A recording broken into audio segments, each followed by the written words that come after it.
몽타주에 담긴 이야기. 영국의 한 경찰서에 이거 좀 BGM이 씨발.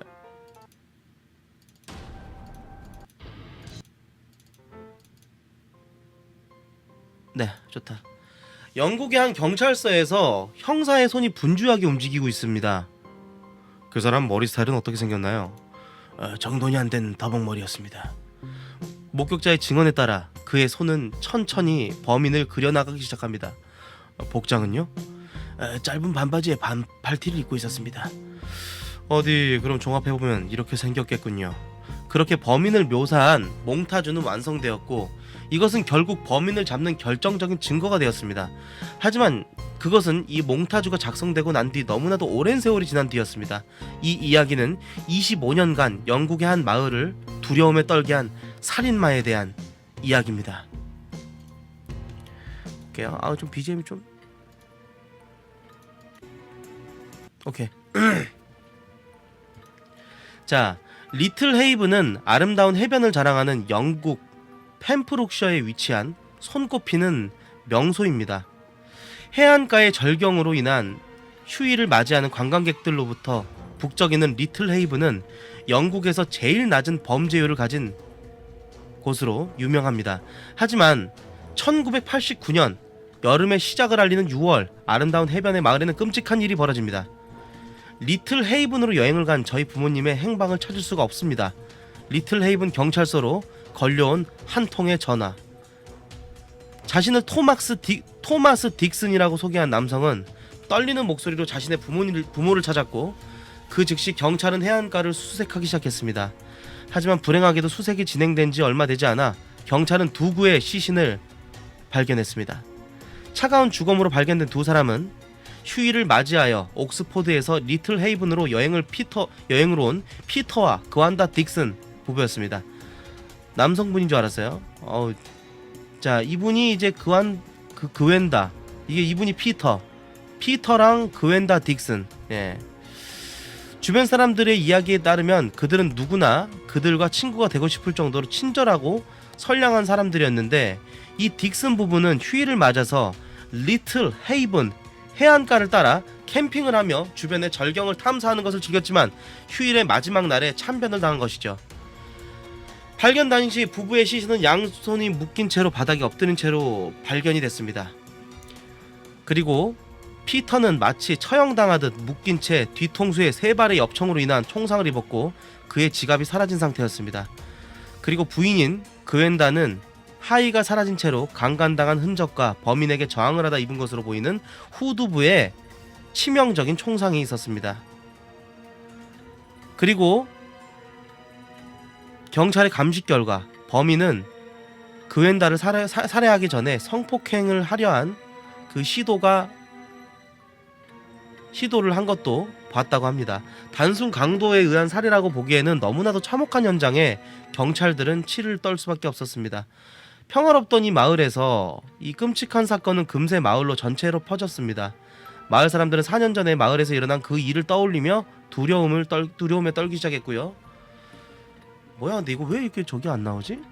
그림이 왜 움짤이 이렇게 그림 표시가 안 되네?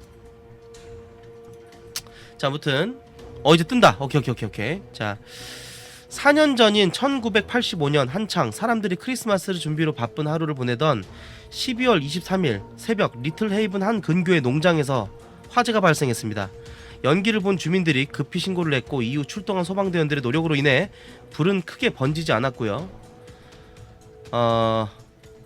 소방대원들의 노력에도 불구하고 자욱한 연기 사이로 집주인이었던 헬렌과 리처드 토마스 부부는 시신으로 발견되었고 화재를 근데 내가 이걸 왜 스크랩을 해놨을까? 씨발 존나 긴데 이런 개새끼 존나 기네요, 그죠? 예. 이거는 조금 지루하네요, 그죠? 예, 내가 봐도 좀 지루해요. 그러니까 결론이 뭐냐면은 이거는 편집하지 마세요, 편집자분들. 예. 근데 계속 보면 좀 재밌을 것 같기도 한데 조금만 더 참아볼래? 좀 지루하더라도 좀 참아볼래? 내가 글씨만 읽는 게 아니라 빨리빨리 내가 그냥 설명을 해줄게. 또 저기 뭐야 그 리틀 헤이븐이라는 마을에서 그 저기 두 부부가 살해가 되고 마을 사람들은 갑자기 4년 전에 그 일을 떠올린 거예요. 그러니까는 4년 전에 이 저 살인 사건이 있기 전에 4년 전에 농장에서 화재가 발생했는데 이 두 부부가 죽었나 봐요. 소방대원들의 노력에도 불구하고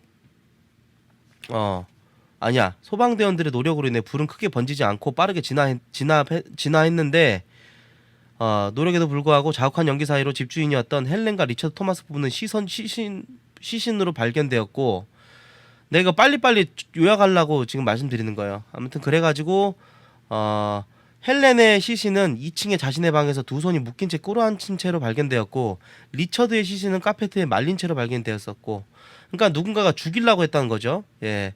사고가 아닌 범죄 현장을 느낀 대원의 신고로 그 즉시 경찰들이 출동했습니다. 마을에서 불미스러운 일이 4년 전에 한 번 있었다는 이 얘기죠. 예, 존나 기네, 씨발. 아유, 저 글을 그리고 예, 됐다. 경찰들이 출동하고 나서 경찰들의 조사 결과 두 부부의 사이는 화재로 인한 질식이 아니라 근거리에서 맞은 총탄 때문이었다고. 증거를 토대로 경찰은 다음과 같은 결론을 내렸다. 집에 혼자 있던 헬렌을 범인이 제압하고 결박하고 그 후에 뒷머리에 엽총을 발사해서 살해한 다음에 뒤늦게 들어온 남편 리차드를 집 밖 마당에서 엽총으로 또 죽인 다음에 시신을 집 안으로 끌고 와서 카페트로 감싸고 그 뒤에 불을 지른 거라고. 그러니까 자신의 범죄를 가리기 위해서 총으로 쏴 죽인 다음에 카페트로 말아가지고 불을 질러가지고 이렇게 그 범죄를 은폐하려고 사고사로 위장하려고 했다. 뭐 그런 얘기예요.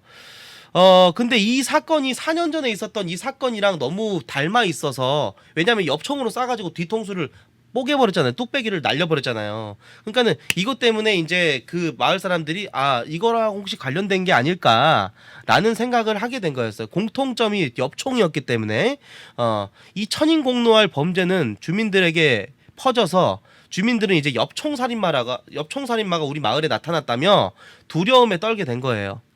얼마 지나지 않아 경찰은 부부가 사망한 다음 날 오전 7시에 리틀 헤이븐의 한 은행에서 피터의 카드로 300파운드의 현금이 인출된 사실을 확인할 수 있었다. 이제 그 피터의 카드에서 300파운드 돈 뺀 거를 이제 발견을 해갖고 이제 범인을 쫓기 시작한 거예요. 예. 경찰의 수사는 활기를 띠기 시작했고, 경찰은 일대를 수소문하며 끝내 목격자를 발견했으며 목격자의 증언을 토대로, 근데 목격자가 또 있었다고 하네요. 그 목격자가 아까 초반에 이렇게 봤던 그 더벅머리에 정돈이 안 된 수염에다가 반팔티 반바지 입고 있었다고. 하지만 안타깝게도 목격자의 기억력에 의지하기에는 한 장의 몽타주만으로는 범인을 찾기란 무리였다. 그래갖고 이제 1989년 당시에는 체계적인 과학 수사 자체가 이루어지지 않았다고 합니다. 89년이면은 뭐 그렇게 얼마 안 된 적인데 6,000명이 용의자를 조사했는데 결국 범인이 누군지 못 찾아낸 거예요. 예. 그래가지고 영국 그 경찰은 공포로 그 펜프룩셔 일대를 공포로 몰아넣은 엽총살인마는 끝내 잡을 수가 없었고, 그 엽총살인마에 대한 기억은 점점 지워져 나갔고, 이제 미수 사건, 예. 미수 사건이라고 하는 게 맞겠죠? 예. 사람들 기억 속에서 잊혀져 갈 때쯤 새로운 국면을 맞이하게 되었다. 이 범인은. 자, 이제부터가 재밌는 내용인 것 같아요. 자, 봅시다. 딕슨 부부가 살해된 지 17년이 지난 2006년 미제 사건을 전문으로 다루는 전담반의 팀장 스티브 월킨스는, 이 사람이 스티브 월킨스인가 봐요. 자신의 전담반을 이끌고 이 작은 소도시 리틀 헤이븐에서 일어난 두 건의 미제 사건인 엽총살인마 사건을 재수사를 했다고. 미수가 아니라 미제 사건이라 그러죠. 죄송합니다. 예. 그가 주목한 것은 바로 두 사건에 사용된 범행 도구인 엽총이었다. 윌킨스네요. 월킨스가 아니라, 죄송합니다. 윌킨스 팀은 지난 20년간 펜프룩셔 일대에서 엽총을 사용한 살인사건 용의자들을 토대로 조사했는데, 씨발 글이 뭐 이렇게 존나 쓸데없는 글들이 많네. 근데 그래서 윌킨스가 이렇게 뒤지다가 한 명의 용의자를 포착을 했어요. 눈에 띄고 뭔가 직감으로. 이 사람이 윌리엄 쿠퍼라는 사람이에요. 펜프룩셔 일대에서 30여 건의 강도 및 강간 혐의로 98년에 16년형을 받은 범죄자였는데 범행 도구는 엽총이었다고. 윌킨스는 이 점을 주목했고 그에 대한 수사를 진행했지만 역시 쿠퍼가 미제 사건의 용의자라는 결정적인 증거 같은 게 없었다고. 그러던 와중 윌킨스는 한 가지 기묘한 사실을 알게 됐는데 바로 쿠퍼가 오래전에 유명한 TV쇼에 출연했다는 사실을. 지푸라기를 잡는 심정으로 영국 방송의 협조를 통해서 경찰서 내부의 자료실에서 오래된 영상을 틀기 시작했다. 불스아이, 이게 다트 던져가지고 경품 받는 TV쇼, 25년간 영국에서 인기 끌던 장수 TV쇼였다고 합니다.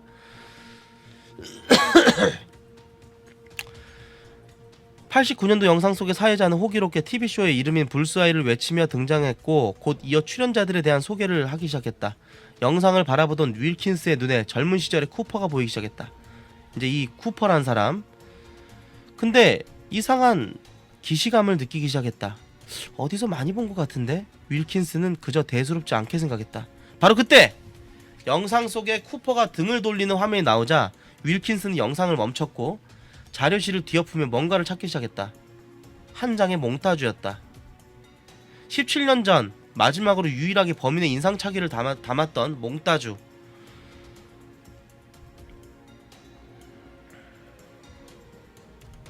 놈이다. 16년 전 몽타주가 오랜 세월을 지나 끔찍한 살인범의 정체가 밝혀진 순간이었다. 사회자가 물었다. 혹시 하고 계신 취미가 있나요? 저는 스쿠버 다이빙을 즐깁니다. 특히 리틀 헤이븐의 해안가에서 즐기는 걸 좋아합니다.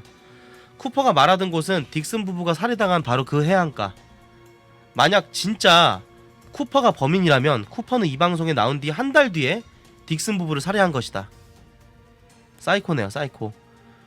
그래서 이 형사가 쿠퍼가 범인임을 확신하고 수사에 더욱 박차를 가하기 시작했는데 얼마 지나지 않아 또 하나의 특이한 영상을 발견할 수 있었다고. 이 쿠퍼가 강도죄로 검거될 당시 경찰서 내 조사실의 영상이었다. 이제 경찰이 어디서 범행을 저질렀나 계속 말을 안 하고 있었는데 묵비권을 행사하고 있었는데 영상이 끝날 무렵 단 한마디의 말만 꺼냈다. 혐의를 인정하나? 네. 장시간에 걸친 취조 끝에도 입을 열지 않던 쿠퍼가 형사의 마지막 말에는 멀쩡히 답변을 한 것이었다. 일반적인 상황이라면은 자신의 범죄에 대해서 변명을 늘어놓는 것이 보통인데 쿠퍼의 상황은 뭔가 부자연스러워 보인 것이다. 마치 한시라도 바삐 자신의 혐의를 인정하고 감옥에 들어가고 싶은 사람처럼. 윌킨스는 이것이 단지 강도 혐의만을 받고자 하려는 쿠퍼의 속셈임을 알아차렸다. 그가 감옥에 간다면 사람들의 기억 속에서 리틀 헤이븐의 살인사건들이 점점 잊혀질 거라는 속셈이. 하지만 쿠퍼가 간과한 사실 하나 있었다. 과학수사의 발전이었다. 85년이랑 89년도에 있었던 그 사건에 대해서는 그 당시에 과학수사가 그렇게 발전을 못해가지고 개념조차도 없었기 때문에 범죄 현장에서 얻을 수 있는 쓸만한 증거를 찾기란 너무나도 힘들었는데 2006년에는 상황이 달랐다고 해요. 유전자 검사를 요청했는데 증거물들의 기간이 너무나도 오래됐기 때문에 유전자 검사를 시도하기란 매우 어려운 일이었는데 하지만 2년 뒤에 2008년 윌킨스가 그토록 기대하던 유전자 검사 결과가 나왔고 증거품들에 묻어있던 DNA들은 쿠퍼가 범인임을 알리고 있었다. DNA가 나온 것이다. 쿠퍼가 사용한 엽총 총구 부분과 쿠퍼의 집에서 압수한 바지에서 피터 딕슨의 DNA가 나왔고 그가 당시 착용했던 장갑에서 리처드 토마스의 DNA가 나왔다. 그러니까 자기가 죽인 사람들의 그 피가 튀겨가지고 2010년에 윌킨스는 조사실에서 쿠퍼한테 명백한 살인의 증거들을 보이며 그를 추궁했는데 쿠퍼는 99년도에 조사실에서와는 달리 신경질적이며 화난 목소리로 자신은 결백하다고 소리쳤다고 합니다.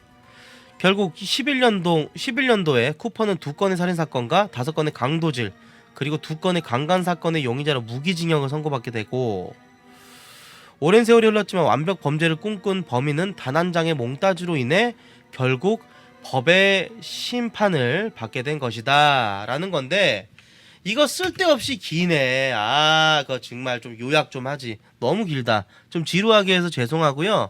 그러니까 결론적으로는 졸라게 이제 범인의 입장에선 졸라 운 없게 나중에 그렇게 된 거였고, 몽따주 한 장만으로도 잡았다기보다는 그냥 이 형사의 집요함이 잡아낸 것이 아닌가라는 생각이 드네요. 아무튼 그렇습니다. 별로 그렇게 유익한 내용도 아니고 그렇네요. 요거는 요거는 그거 편집하지 마세요. 코트가 미리 보고 요약을 해야지. 제가 미리 보지 않았어요. 그냥 뭔가 댓글도 많이 달려 있고 이거 되게 재밌을 것 같아 갖고, 나는 이제 몽타주라는 것이 어디에서 시작이 되고 뭐 그냥 그런 정보 글인 줄 알았는데 그냥 어떤 미제 사건을 해결한 그냥 그런 사연이었네요. 그냥 그렇네요. 예. 이거는 제 그 카페에서 올라온 글이 아니라서. 자, 오늘의 이슈 다른 걸로 가겠습니다. 요런 건 너무 길어서 집중도 잘 안 되고.